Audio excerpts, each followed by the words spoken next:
ডিজেলৰ মূল্য বৃদ্ধি পাইছে বিভিন্ন প্ৰান্তৰ পৰিৱেশ দেখুৱাই আছো বিভিন্ন প্ৰান্তৰ গ্ৰাহকৰ মন্তব্য আমি শুনাই আছো এই মুহূৰ্তত আমি জনিয়াৰ কিছু পৰিৱেশ দেখুৱাম জনিয়াত গ্ৰাহকে কেনেদৰে মন্তব্য প্ৰকাশ কৰিছে কেনেদৰে প্ৰতিক্ৰিয়া প্ৰকাশ কৰিছে এই মুহূৰ্তত শুনাই লব বিচাৰিছো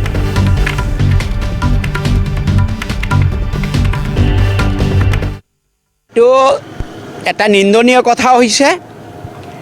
ভাৰতবৰ্ষৰ নিচিনা দেশত যদি পেট্ৰল আৰু ডিজেলৰ দাম বৃদ্ধি পায় মানুহবিলাকে এতিয়া তেওঁলোকে পুৰণা দিনলৈ যাব লাগিব গৰুৰ গাড়ী নহ'লে ঘোঁৰাৰ গাড়ী নহ'লে ঘোঁৰাত উঠি ঘূৰিব লাগিব তাৰ বাহিৰত কোনো গত্যান্তৰ নাই এটা দিনতে আপোনাৰ 3 টকাৰ ওপৰত এনেকুৱা যদি বাঢ়ে দাম যদি বাঢ়ে কেনেকৈ মানুহে চলিব গতিকে আমাৰ মাননীয় ভাৰতবৰ্ষৰ প্ৰধানমন্ত্ৰী নৰেন্দ্ৰ মোদী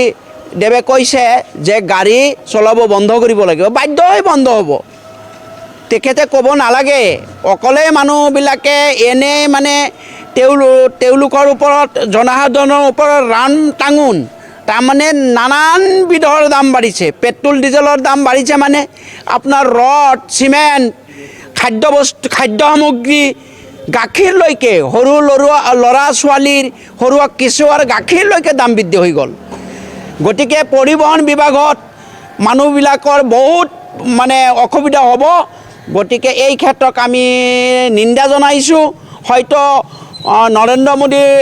দেৱে কৈছিল যে মানুহৰ কোনো বিপদ সৃষ্টি নকৰোঁ কিন্তু দেখা গ'ল যে চব বস্তুৰ দাম বাঢ়িছে চাউলৰ পৰা আৰম্ভ কৰি যিমান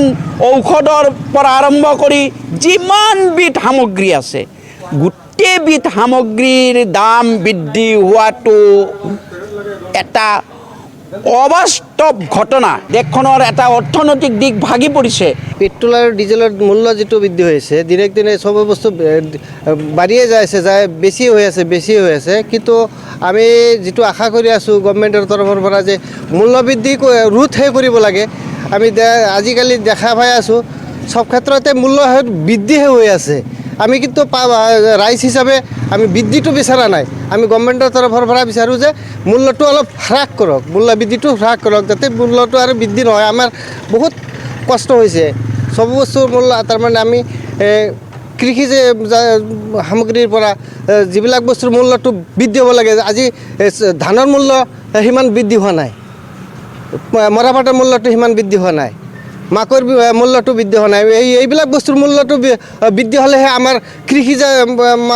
কৃষিজীৱী মানুহৰ উপকাৰ হয়